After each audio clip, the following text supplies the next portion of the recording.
She was thrown out of the ballroom, in front of hundreds of people. No one spoke up. No one looked at her like she was a human being. Only laughter, cold glances, a dress of linen mocked by silk and sequins. A voice that cut her like glass. Did she think this was a farmer's market? It was supposed to be a peaceful evening, a teacher giving what little she had to help children in need. But in 3 minutes, they treated her like trash, and they were wrong. Because the woman they just humiliated was the wife of the most powerful man in that room. Elena Grace stood at the edge of Thornspire Hall, her fingers clutching a handwritten invitation, the paper soft from her nervous grip. The grand marble venue glowed under chandeliers that dripped light like liquid gold. Violin music wove through the air, delicate yet commanding, as high society guests swirled in head-to-toe designer wear. Women in glittering gowns sipped champagne, their laughter sharp as crystal. Men in tailored tuxedos leaned close, their whispers thick with ambition. The hall's vast columns loomed, polished to a mirror sheen, reflecting the crowd's opulence and Elena's quiet presence, a shadow in soft ivory linen. Her dress was simple, flowing gently to her ankles, its sleeves long and slightly flared. She'd chosen it from a small boutique in Brooklyn, drawn to its understated elegance, the way it felt like a second skin. Her shoes, worn flats with a faint scuff on the toe, were comfortable, practical. She'd walked miles in them, grading papers at her kitchen table, reading stories to her third graders. Her dark hair was swept into a loose bun, a few strands framing her face, and she wore no jewelry, no makeup beyond a touch of lip balm. In her hands, the invitation bore her name in careful ink, a personal letter from the Gala's organizer, thanking her for her donation. No QR code, no embossed gold, just words, sincere and plain. Elena took a breath, her eyes scanning the room. She'd never been to a place like this, where wealth hung heavy as the velvet drapes, where every glance felt like a transaction. She'd come for the children, her students, their families, the ones who needed books, coats, a chance. Her savings, every spare dollar from her teacher's salary, had gone to this charity, a fund for underprivileged schools. She hadn't expected an invitation, hadn't wanted fanfare. But the letter had arrived, and she'd felt a quiet duty to show up, to see where her sacrifice would land. She stepped forward, her flat silent on the marble floor. The crowd parted slightly, then closed again, their eyes skimming her like she was invisible. A hostess in a sleek black dress, her hair pulled tight, approached, her smile professional but thin. She scanned Elena from head to toe, her gaze lingering on the linen dress, the scuffed shoes. "Sorry, this is a private event," she said, her voice clipped. "You might be looking for the kitchen entrance?" Elena's lips curved into a polite smile, her voice soft but steady. "I was invited. I'm Elena "Your name's not on the list," the hostess interrupted, glancing at a tablet glowing with names and check marks. "Please step aside for the real guests." Elena held out the letter, its edges slightly creased. "This is my invitation. It came directly from—" The hostess barely glanced at it, waving a hand. "Handwritten invites? We only take digital check-in. We don't accept printed stationery." Her tone dripped with disdain, as if Elena had offered a napkin scrawled in crayon. A murmur rippled nearby. Guests turned, their eyes narrowing. A woman in a sapphire gown, her neck draped in pearls, whispered to her companion, loud enough to carry, "Is that linen?" Her friend, clutching a sequined clutch, stifled a laugh. Did she think this was a farmer's market? Another voice, sharp and male, cut in. "Can't afford real shoes but wants to meet a billionaire?" The group around him chuckled, their champagne flutes catching the light. As Elena stood, clutching her letter, a man in a velvet blazer stepped forward, his voice loud enough to carry across the hall. "Look at her, playing the victim," he jeered, swirling his whiskey glass. "Bet she wrote that note herself to crash the party." The crowd around him erupted, their laughter sharp as shattered glass, phones flashing as they snapped photos of her stained dress. A woman in a gold gown leaned in, her perfume heavy, her words venomous. "She's embarrassing herself, and us, just by standing there." Another guest, his cufflinks glinting, mimicked her soft voice. "I'm invited," in a high-pitched whine, sparking more chuckles. Elena's face remained still, her eyes fixed on the chandelier above, but her knuckles whitened around the letter. Their cruelty wasn't just words, it was a performance, a feeding frenzy, stripping her bare for sport.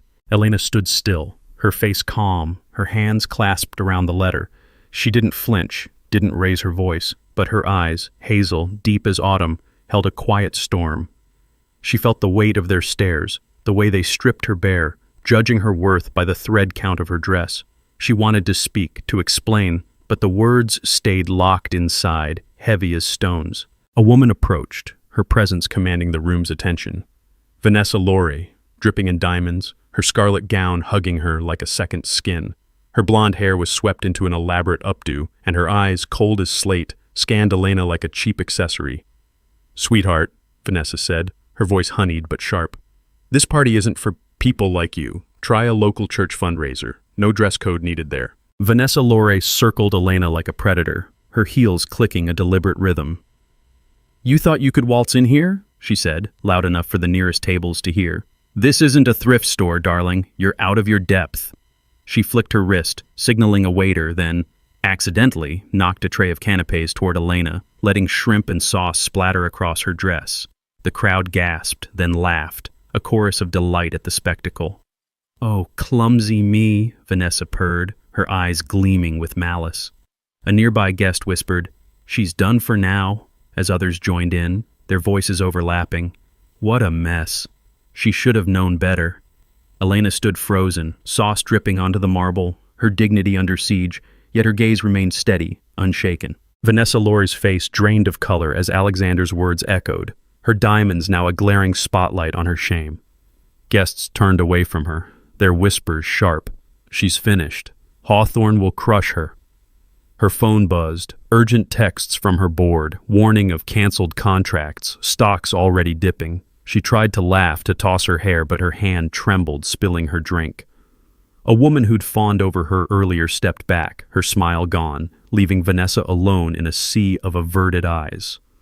Lori Lux's logo, once plastered on every gala screen, vanished from the night's program by morning, replaced by a blank space.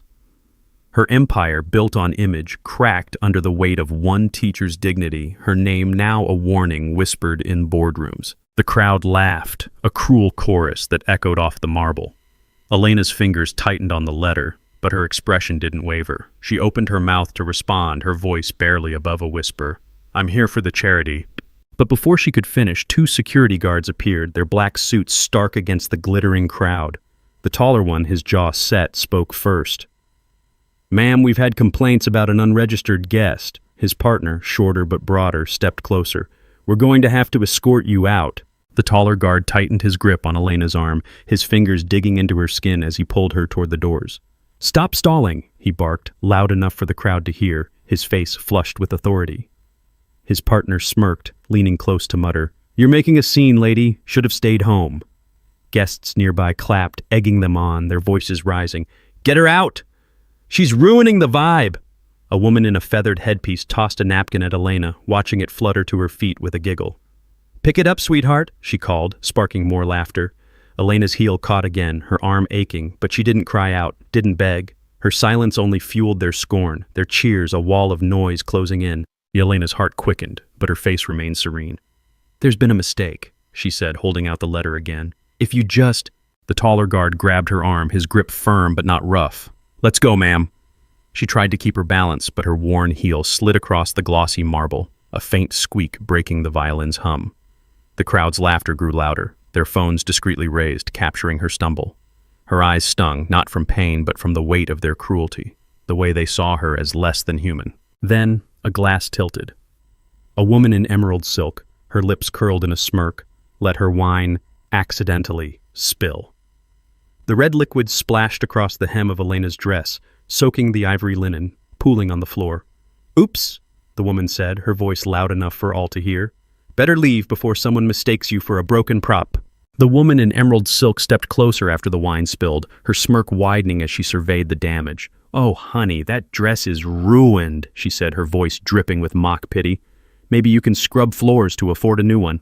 The crowd roared, their phones out, filming the stains spreading across Elena's hem. A man in a bow tie shouted, "Someone get her a mop!" As others chimed in, their taunts relentless. "She's a walking disaster. Bet she's here for the free food." Another glass tilted, champagne this time, splashing her sleeve, the cold liquid soaking through. Elena's hand shook, the letter crumpling further, but her face held no anger, only a quiet resolve that made their cruelty seem small, desperate. The crowd roared, their laughter a blade. Elena's hand trembled, the letter crumpling slightly in her grip. She looked at the stain, the wine seeping into the fabric, and felt a quiet ache, not for the dress but for the night, for the children she'd come to help, for the dignity they'd stripped away in seconds. The guards pulled her toward the grand doors, their hinges silent but heavy. The marble floor stretched endless before her, the chandeliers blurring as her eyes burned. She didn't resist, didn't shout. She walked with them, her head high, her steps deliberate, even as the crowd's whispers followed like a tide. Just as the doors began to close, a voice sliced through the room, clear and commanding. "She's with me." The music faltered. The crowd turned, a collective gasp swallowing the air. A tall man in a tailored black suit stepped forward, his presence like a storm breaking. Alexander Hawthorne, the elusive tech billionaire, his name a whisper in boardrooms, his face a rare sight in public. His dark hair was swept back, his jaw sharp, his eyes, gray as steel, locked on Elena. He moved with purpose, every step deliberate, the room bending to his gravity. Gasps rippled through the guests. No one had known he'd attend. His company, Hawthorne Industries, was a titan, its innovations reshaping cities, its investments shifting markets. He was a myth, a shadow who avoided galas, cameras, crowds. Yet here he was, crossing the marble floor, his gaze never leaving the woman in the stained linen dress. He reached Elena, his hand finding hers, warm and steady. The guards froze, their grips loosening, their faces paling. He didn't acknowledge them, didn't look at the crowd. He saw only her. "This is my wife," he said, his voice low but resonant, carrying to every corner of the hall. "Elena Grace Hawthorne, the woman you just humiliated. The woman who wears no designer labels, but has more dignity in her silence than any of you do in your diamonds." The room went still, the air thick with shock. Vanessa Laurie's smile vanished, her diamonds dull under the weight of his words. The woman in emerald silk clutched her empty glass, her smirk gone. The hostess stared at her tablet, her fingers trembling.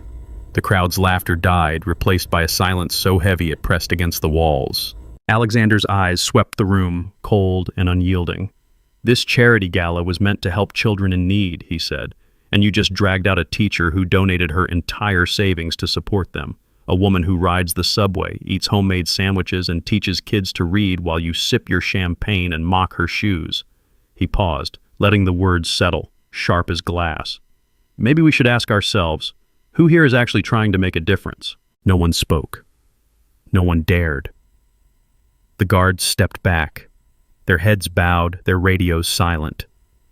Elena stood beside him, her hand still in his, her face calm, but her eyes alive with something fierce, something unbroken. She didn't need to speak, her presence was enough, a quiet force that filled the room. Alexander turned to her, his expression softening, his voice dropping to a whisper only she could hear. "You okay?" She nodded, her lips curving slightly, a smile that held no anger, only grace. He squeezed her hand, then faced the crowd again, his tone final. "Enjoy your evening. We'll be staying." He led her back into the hall, the crowd parting like a sea. The violinists resumed their notes hesitant, as if afraid to break the silence. Elena walked beside him, her stained dress catching the chandelier light, the wine a badge of their cruelty, her dignity a shield. Guests avoided her gaze, their phones lowered, their whispers stilled. Vanessa Laurie stood frozen, her diamonds no longer sparkling, her face a mask of panic. The woman in emerald silk slipped toward the back, her glass abandoned on a table. The hostess fumbled with her tablet, her confidence shattered. Elena and Alexander stopped at the center of the room, near a table draped in white silk, its centerpiece a cascade of orchids. He pulled out a chair for her, his movements deliberate, a quiet claim of her place. She sat, her back straight, her hands folded, the letter still in her grip. He took the seat beside her, his presence a wall between her and the room's judgment.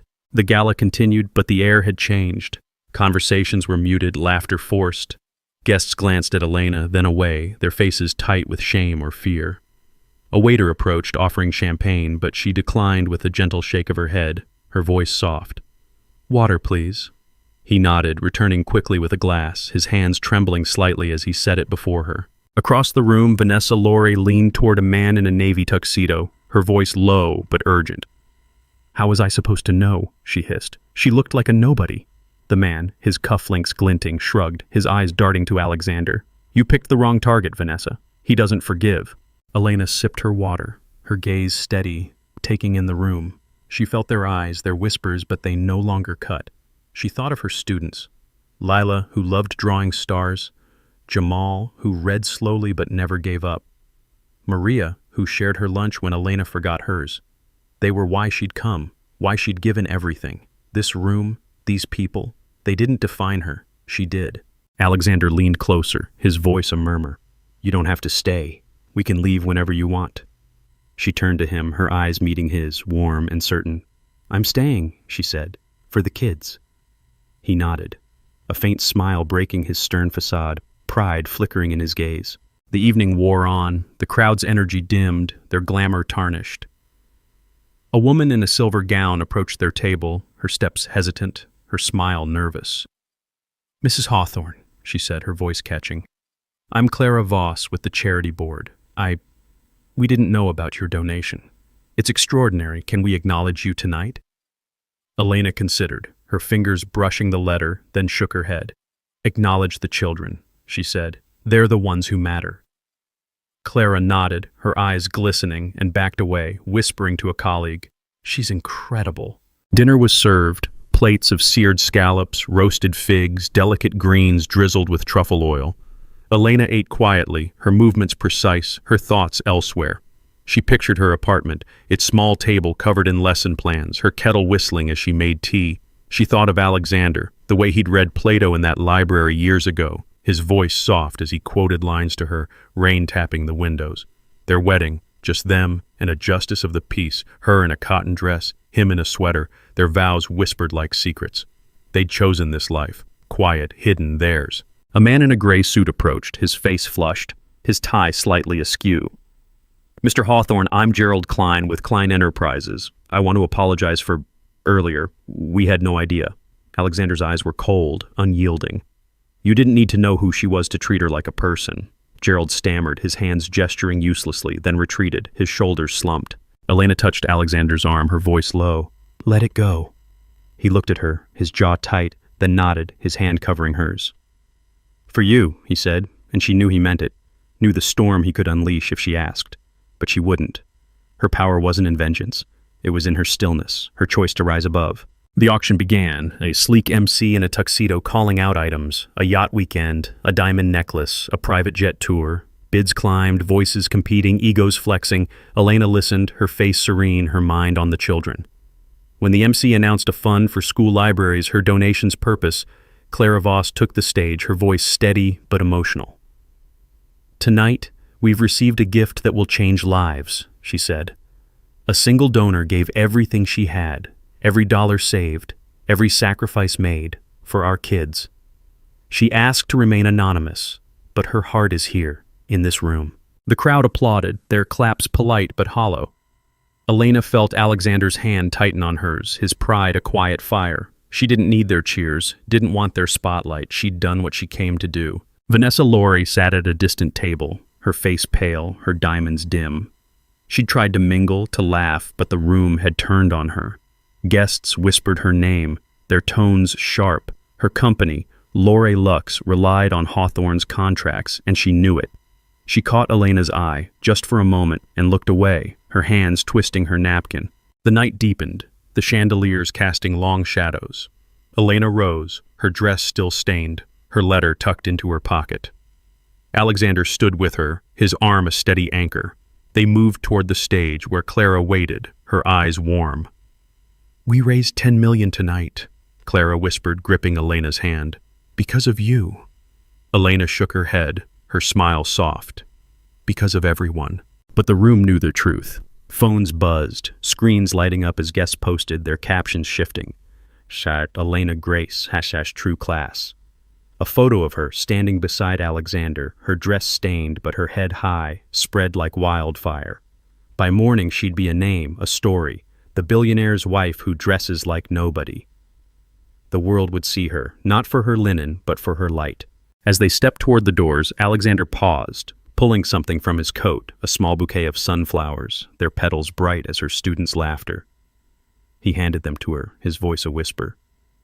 You don't need to shine, Elena. You are the light. She took the flowers, her fingers brushing his, her eyes glistening but steady. The crowd watched, silent as they walked out, the doors closing behind them. The hall felt empty without her, its glitter dulled, its laughter exposed. Outside, the night was cool, the city humming beyond the marble steps. Elena held the sunflowers close, their scent grounding her. Alexander's hand found hers, and they walked into the dark, unseen, unbreakable. Enough.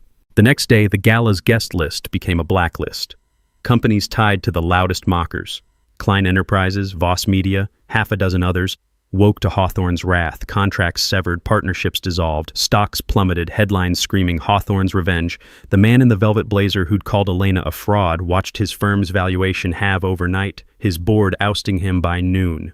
The woman in emerald silk, her champagne splash a viral clip, lost her influencer deal, her followers abandoning her with # cancel emerald. Guests who'd laughed now scrambled, their apologies flooding Elena's inbox, ignored. The room's cruelty, once a fleeting thrill, became their ruin, each name tied to a teacher's quiet stand, her grace, their undoing. If this story hit your heart like it hit ours, don't forget to like, comment your favorite twist, and subscribe. Because real class never shouts, it stands in silence and changes the room.